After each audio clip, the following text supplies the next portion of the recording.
Time for another edition of the Daily Racing Form Weekend Preview. Thanks so much for joining us here. I'm Gino Buccola alongside Alexa Zepp. Alexa, we have some Kentucky Derby and Kentucky Oaks points up for grabs this weekend. We'll be focusing in on the Risen Star. We'll talk some fairgrounds with an all-stakes pick 4, and then we'll get into the Sunland Park Derby, which is going to go on Sunday, and that's going to be another Kentucky Derby points race. So it's that time of the year right now. We've got Derby fever. I do, at least. Do you? I do, absolutely. I mean, the Risen Star is like the first of the 105 qualifying point tier. So, the races earlier in the year gave less points towards getting that spot on the Derby field. But now the winner gets 50 points, which is enough to You're in the Derby. You're in. Yeah. Now what's really important about this big next round of preps, the 50-point races, which start with the Risen Star, you win one of those races, you've secured yourself a spot in the Derby, no doubt about it. And again, for a lot of these horses, Alexa, as we move to take a look at the field for the Risen Star, you're getting to the point now where you're only going to have like 2 real swings at it, right? 2 real cracks at trying to get into the field. If you get in a little bit of trouble, if you don't have the best trip, you may only have one other shot. So right now, we're starting to get anxious time for a lot of these horses trying to get their Derby points. Let's meet the field for the Risen Star. This is going to be race number 14 on a big card on Saturday, February the 15th, over at the fairgrounds. Alexa, we start with the number 1, American Promise from the inside. Was in the Southwest most recently, kind of hopped at the start, did come all the way up to second pressing. This guy for the coach, D. Wayne Lucas, from the inside, I'm expecting big speed from him. You can see on the projector, they have him one of the faster horses in this field early on. Yeah, I really like American Promise in here. Is the son of Kentucky Derby and Triple Crown winner Justify. Like you said, likes to be on that lead. In his last race, he just didn't get his way. Like you said, he hopped at the start, then had to spend so much energy and gas to get up front, and then tired, then lugged in, actually got himself disqualified, cutting off another horse. It just wasn't great. But I think if he got a better break that day, he would have made a huge impact. And we're getting 12-1 odds on him. So I like American Promise.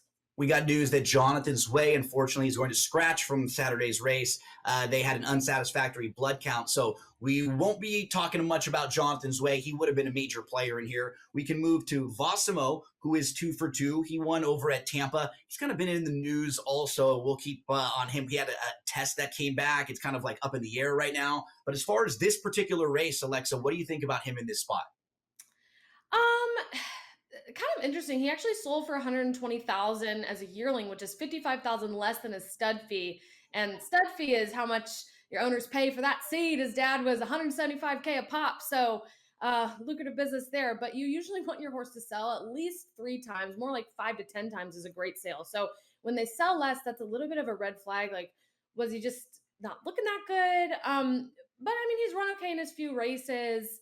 So I think he's a wild card in here. He could step up, rise to the occasion, but he would need to improve from what we've seen so far.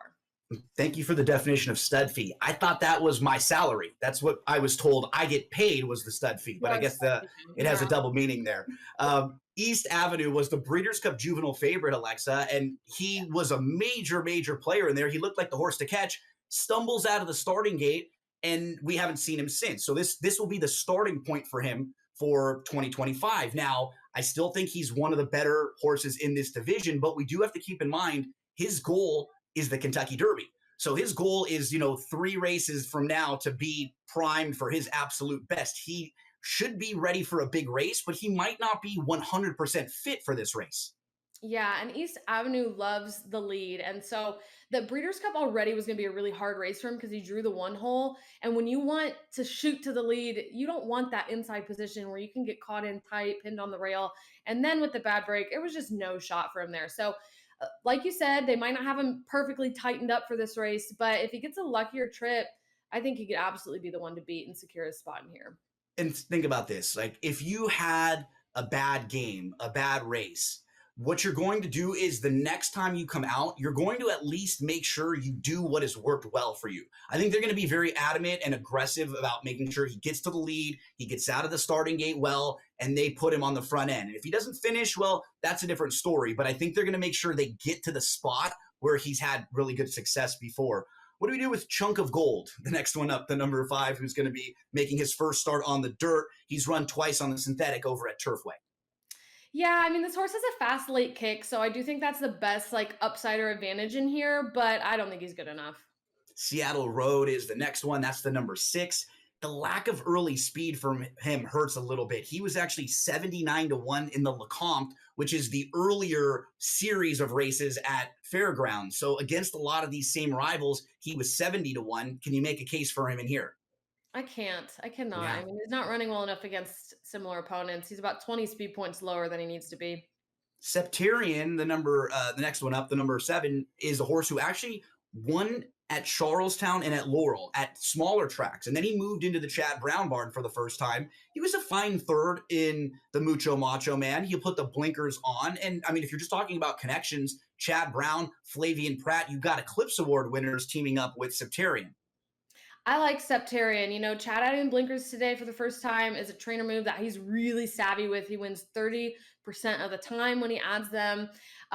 This horse has also had 2 bullet workouts in a row, and a bullet workout just means of all the horses that worked out at that location at that distance that day, his time was the fastest of anybody.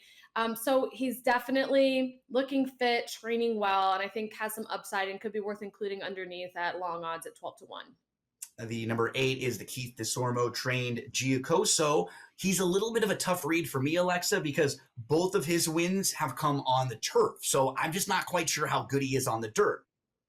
Yeah, I think he could like the dirt more than the grass. But even with the surface change, I just don't think he's quick enough. And from a pretty low percentage trainer who's not doing great at the moment. And he hasn't raced since the very beginning of November, too. So for him now, we're starting to get to a point where the layoff might be an issue.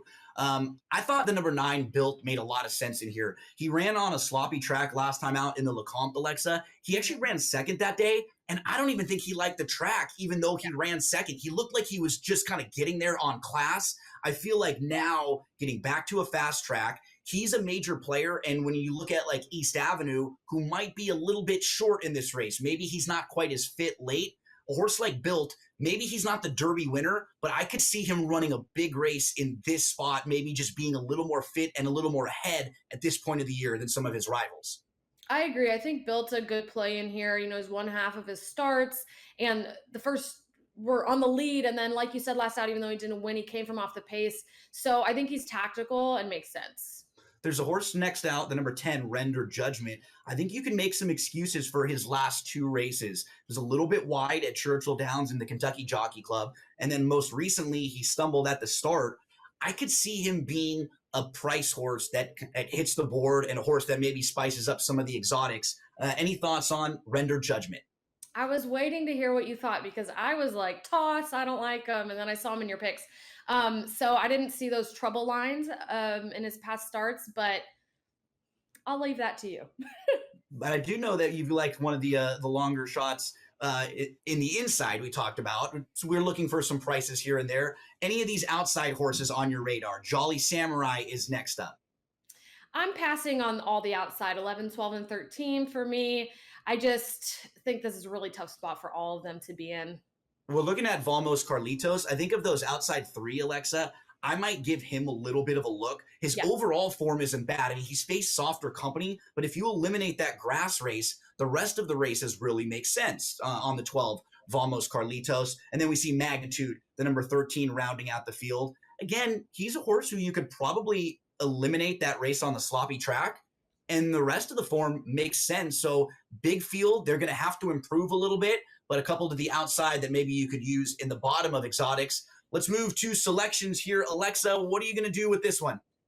I have American Promise on the front at 12-1, followed by East Avenue and Built. I put Built on top. I just think the timing is perfect for him. I have Built, East Avenue, and then I think you can find some value underneath with a horse like Render Judgment, maybe the 12 to the outside. So there's a look at the field for the Risen Star. When we return from this break, we're going to get into the all-stakes pick 4 on Saturday at the Fairgrounds.